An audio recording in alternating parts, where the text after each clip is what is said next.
Good morning students and friends. आज हम जो पढ़ेंगे वो है इलेक्ट्रॉन शटल सिस्टम। देखिए, कुछ ऐसे पदार्थ होते हैं जो कि माइटोकॉन्ड्रिया या क्लोरोप्लास्ट की मेम्ब्रेन से गुजर नहीं पाते और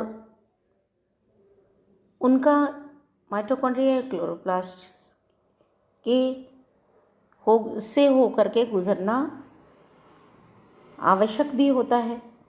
तो ऐसे में वो शटल पद्धति द्वारा स्थानांतरित होते हैं। अब ये शटल पद्धति का जो एग्जाम्पल है, हम लोग ग्लाइकोलिसिस में हमने पढ़ा कि NADH2 का निर्माण हुआ और NADH2 इलेक्ट्रॉन्स को इलेक्ट्रॉन ट्रांसपोर्ट सिस्टम में पहुंचाने के लिए उसको माइटोकॉन्ड्रिया में प्रवेश करना ज़रूरी होता है, लेकिन वो माइटोकॉन्ड्रिया के अंदर प्रवेश नहीं कर पाता क्योंकि माइटोकॉन्ड्रिया की जो मेम्ब्रेन है वो NAD के लिए अपारगम्य होती है, इम्परमेबल होती है। तो अब NAD का एंटर होना भी ज़रूरी है और वो परमेबल भी नहीं है मेम्ब्रेन माइटोकॉन्ड्रिया की। तो ऐसे में क्या होता है, माइटोकॉन्ड्रिया के बाहर जो कोशिका द्रव्य होता है या साइटोप्लाज्म होता है, वहाँ से NADH2 माइटोकॉन्ड्रिया के अंदर और बाहर ले जाने के लिए कुछ वाहक होते हैं, कुछ कैरियर्स होते हैं जो कि इलेक्ट्रॉन शटल का काम करते हैं। अब हम देखते हैं कि इलेक्ट्रॉन शटल प्लांट्स के अंदर दो प्रकार की होती है। पहली तो है मैलेट एस्पार्टेट शटल और दूसरी ग्लिसरॉल फॉस्फेट शटल। अब सबसे पहले हम लोग मैलेट एस्पार्टेट शटल के बारे में स्टडी करेंगे।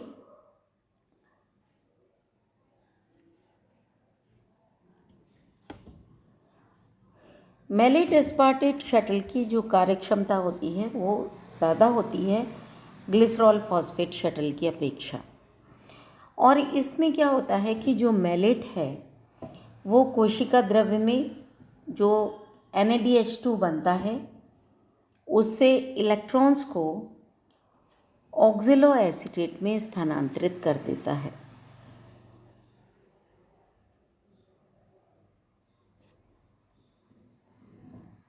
और ये जो क्रिया होती है ये मैलेट डिहाइड्रोजिनेज एंजाइम की प्रेजेंस में होती है। ऑक्जेलो एसीटेट साइटोप्लाज्म से माइटोकॉन्ड्रिया में चला जाता है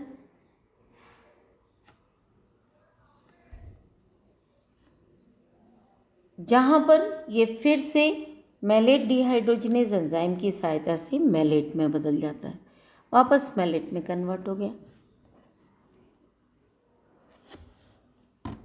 और इसके साथ ही NADH2 NAD में परिवर्तित हो जाता है और इलेक्ट्रॉन्स को माइटोकॉन्ड्रिया में स्थानांतरित कर देता है, ट्रांसफ़र कर देता है। अब माइटोकॉन्ड्रिया से ये जो मैलेट है ये वापस कहाँ आ जाता है, कोशिका द्रव्य में आ जाता है, साइटोप्लाज्म में आ जाता है और फिर से वही प्रक्रिया दोहराता है कि ये ऑक्जेलो एसीटेट में कन्वर्ट होगा, ऑक्जेलो एसीटेट फिर से माइटोकॉन्ड्रिया में जाएगा, ऑक्जेलो एसीटेट फिर से मैलेट में कन्वर्ट होगा और मैलेट डिहाइड्रोजिनेज एंजाइम के प्रेजेंस में NADH2 से NAD बनेगा और इलेक्ट्रॉन्स माइटोकॉन्ड्रिया में आ जाएंगे। इस तरीके से NAD की ऑक्सीडेटिव अभिक्रिया, यहाँ तो उसका ऑक्सीडेशन हो गया और ये अपचयन अभिक्रिया हो गई, NADH2 NAD में कन्वर्ट हुआ और NAD NADH2 में कन्वर्ट हुआ। तो ये तो अपचयन अभिक्रिया हुई और ये ऑक्सीकरण क्रिया हुई, ये वाली। इससे ये जो कंटिन्यूसली रिडक्शन और ऑक्सीडेशन रिएक्शंस जो होती हैं NAD की, उसके कारण माइटोकॉन्ड्रिया के अंदर ये प्रवेश करा देता है इलेक्ट्रॉन्स का। एक दूसरा बहुत ही अच्छा एग्जाम्पल है माइटोकॉन्ड्रिया और पेरोक्सिसोम के बीच शटल पद्धति का। माइटोकॉन्ड्रिया में क्या होता है कि जो मैलेट होता है वो पेरोक्सिसोम में स्थानांतरित हो जाता है।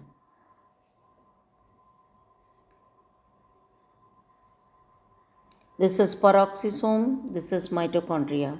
माइटोकॉन्ड्रिया से मैलेट पेरोक्सिसोम में आ गया और पेरोक्सिसोम में ये एस्पार्टेट, पेरोक्सिसोम से एस्पार्टेट जो है वो माइटोकॉन्ड्रिया में आता है। पेरोक्सिसोम में जो मैलेट होता है वो ऑक्सिलो एसीटेट में ऑक्सीकृत हो जाता है, ऑक्सीडाइज हो जाता है। You can see here malate is oxidising into oxaloacetate और ये ऑक्सिलो एसीटेट ग्लूटामेट से क्रिया करके, this is glutamate, oxaloacetate and glutamate ये आपस में क्रिया करके अल्फा कीटो ग्लूटरेट बना लेता है और एस्पार्टेट बना लेता है। एस्पार्टेट और अल्फा कीटो ग्लूटरेट ये माइटोकॉन्ड्रिया में शिफ्ट हो जाते हैं दोनों, ये वहाँ स्थानांतरित हो गए। अल्फा कीटो ग्लूटरेट और एस्पार्टेट ये दोनों जब माइटोकॉन्ड्रिया में आ जाएंगे तो ये ट्रांसएमिनेशन के द्वारा ग्लूटामेट बना लेंगे एक तो, और एक ऑक्सिलो एसीटेट बना लेंगे। ट्रांसएमिनेशन पहले ऑक्सिलो एसीटेट और ग्लूटामेट का ट्रांसएमिनेशन हुआ, अल्फा कीटो ग्लूटरेट और एस्पार्टेट बना, फिर ये अंदर आ गए माइटोकॉन्ड्रिया के अंदर और वहाँ पर फिर इनका ट्रांसएमिनेशन होगा और ये वापस ग्लूटामेट और ऑक्सिलो एसीटेट में परिवर्तित हो जाते हैं और ये ऑक्सिलो एसीटेट वापस से मैलेट बना लेता है। इस तरीके से मैलेट और एस्पार्टेट दोनों माइटोकॉन्ड्रिया और पेरोक्सिसोम के बीच में शटल से NAD की ऑक्सीडेशन रिडक्शन कैरियर की भूमिका निभाते हैं। कौन कौन से? मैलेट और एस्पार्टेट, और इलेक्ट्रॉन्स का ट्रांसफ़र हो जाता है। तो ये तो हो गया मैलेट एस्पार्टेट शटल। उसके बाद हम दूसरे शटल पे आते हैं which is glycerol phosphate shuttle. मैंने आपको बताया मैलेट एस्पार्टेट शटल से इसकी जो वर्किंग एफिशिएंसी होती है वो कम होती है और इस शटल के द्वारा साइटोप्लाज्म में जो NADH2 बनता है वहाँ से इलेक्ट्रॉन्स माइटोकॉन्ड्रिया में स्थित FAD का रिडक्शन करते हैं।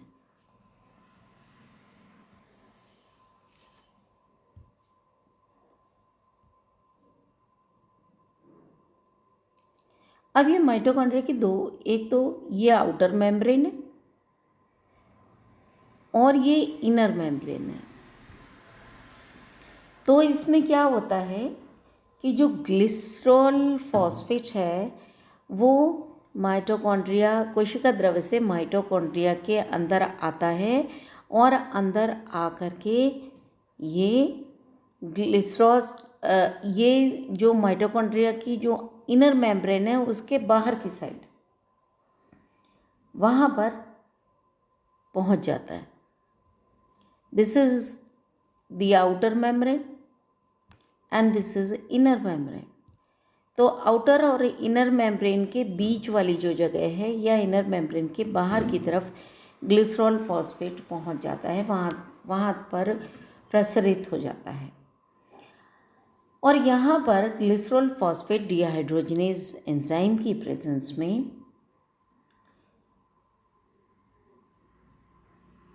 FAD के साथ में ये क्रिया करता है, ग्लिसरॉल फॉस्फेट और FAD FADH2 और डाईहाइड्रोक्सी एसीटोन फॉस्फेट बना लेता है। ग्लिसरॉल फॉस्फेट FAD आपस में मिलकर ग्लिसरॉल फॉस्फेट डीहाइड्रोजनेज एंजाइम की प्रेजेंस में FADH2 और डाईहाइड्रोक्सी एसीटोन P बना लिया, और ये डाईहाइड्रोक्सी एसीटोन P कहाँ आ गया? कोशिका द्रव्य में, साइटोप्लाज्म के अंदर ये वापस आ जाता है। अब कोशिका द्रव्य में ये पहुंचने के बाद डाईहाइड्रोक्सी एसीटोन P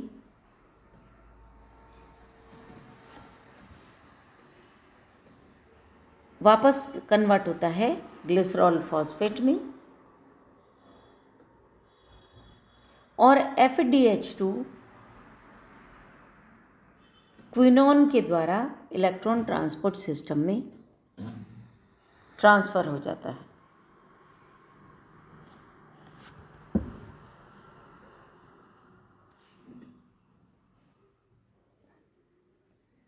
और इससे ATP के 2 अणुओं का संश्लेषण होता है, 2 अणु बनते हैं इससे।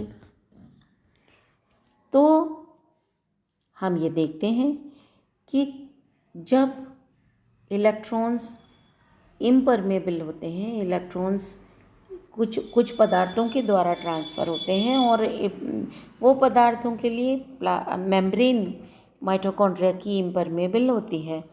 तो ऐसे में कुछ पदार्थ बनते हैं जो कि परमेबल होते हैं, वो पहले ट्रांसफ़र होते हैं और फिर वापस जाके उन चीज़ों में कन्वर्ट हो जाते हैं जिनको कि ट्रांसफ़र करना होता है। तो इस तरीके से शटल की प्रेजेंस में अगर हम देखें तो ग्लूकोज के एक मॉलिक्यूल के पूरे ऑक्सीडेशन के लिए 36 ATP मॉलिक्यूल्स का लाभ होता है इसके अंदर। किस में? ग्लिसरॉल फॉस्फेट शटल में। जबकि मैलेट एस्पार्टेट शटल के अंदर ग्लूकोज का एक मॉलिक्यूल ऑक्सीडाइज होकर के 38 ATP मॉलिक्यूल्स बनाता है। तो इसीलिए हम ये कहते हैं कि malate aspartate shuttle is more effective than the glycerol phosphate shuttle. और ये शटल कब काम करता है? ये टिश्यू के ऊपर डिपेंड करता है कि कैसा टिश्यू है, कौन सी स्पीशीज़ है, कौन सा प्लांट है। तो ये शटल प्लांट वाइज भी वेरिएबल हो जाता है, और टिश्यू जिसके अंदर वो गतिविधि हो रही है उसके ऊपर भी डिपेंड करता है कि कौन सा वाला शटल होगा। So this is all about electron shuttle system. Thank you.